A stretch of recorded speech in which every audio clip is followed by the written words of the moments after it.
வணக்கம். ஆகாஷ்வாணி புதுச்சேரி செய்தி அறிக்கை வாசிப்பவர் நாராயணசாமி. பிரதமர் திரு நரேந்திர மோடி வரும் 14ஆம் தேதி அஸ்ஸாமிற்கு பயணம் மேற்கொண்டு பல்வேறு திட்டங்களை தொடக்கி வைக்கிறார்.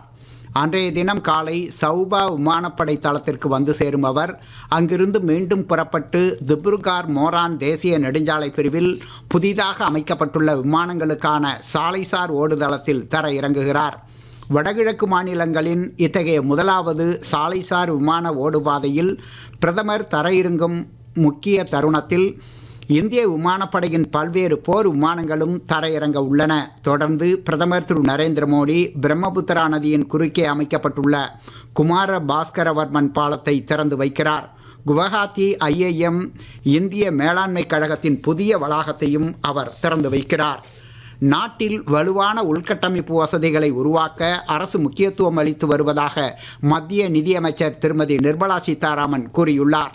மத்திய பட்ஜெட் குறித்து மக்களவையில் இடம்பெற்ற விவாதங்களுக்கு இன்று அவர் பதில் அளிக்கையில், மத்திய பட்ஜெட்டில் அரசின் மூலதன செலவினங்களுக்கு 12 லட்சம் கோடி ரூபாய் ஒதுக்கீடு செய்யப்பட்டுள்ளதாகவும் இது நடப்பு நிதியாண்டிற்கான திருத்தப்பட்ட மதிப்பீடுகளை விட 11.5% அதிகம் என்றும் கூறினார். மாநிலங்களவையிலும் மத்திய பட்ஜெட் மீதான விவாதங்கள் இன்று மீண்டும் தொடங்கி நடைபெற்றன. விவாதங்கள் முற்றுப்பெறாத நிலையிலேயே தனியார் கவனக்குறிப்புகள் எடுத்துக்கொள்ளப்பட்டதை தொடர்ந்து மாநிலங்களவையின் இன்றைய அலுவல்கள் ஒத்திவைக்கப்பட்டன.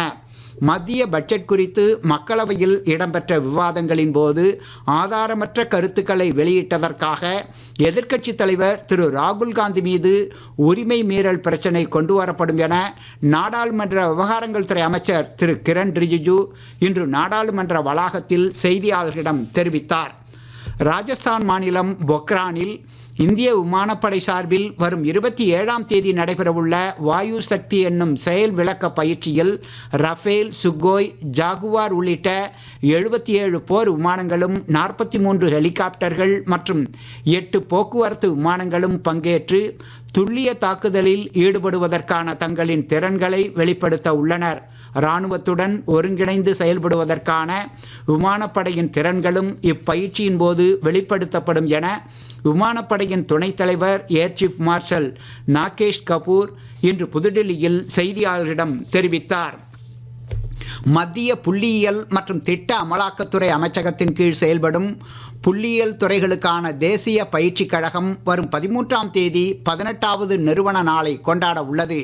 விக்ஷித் பாரத் இலக்கை எட்டும் வகையில் புள்ளி விவர கட்டமைப்பின் வலுவை கட்டமைத்தல் என்ற கருப்பொருள் அடிப்படையில் நடைபெறவுள்ள நிறுவன நாள் விழாவில் மத்திய மாநில அரசுகளின் புள்ளியியல் துறை அதிகாரிகள் உட்பட 350க்கும் மேற்பட்ட பிரதிநிதிகள் பங்கேற்க உள்ளனர்.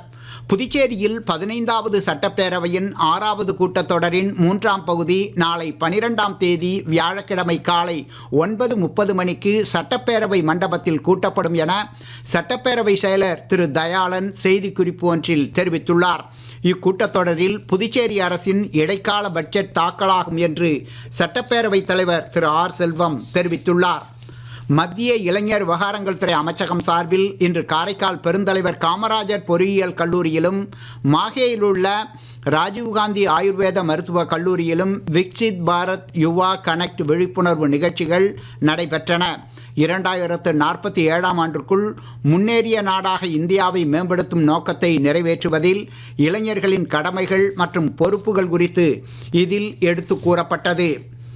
உலகக்கோப்பைக்கான ICC ஆடவர் 20 ஓவர் கிரிக்கெட் போட்டித் தொடரில் மும்பையில் இன்று நடைபெறும் போட்டியில் இங்கிலாந்து அணிக்கு எதிராக முதலில் ஆடும் வெஸ்ட் இண்டீஸ் அணி சற்று முன் வரை 17 ஓவர்களில் 5 விக்கெட் இழப்பிற்கு 162 ரன் எடுத்திருந்தது. இத்துடன் இந்த செய்தி அறிக்கை நிறைவு பெறுகிறது. வணக்கம்.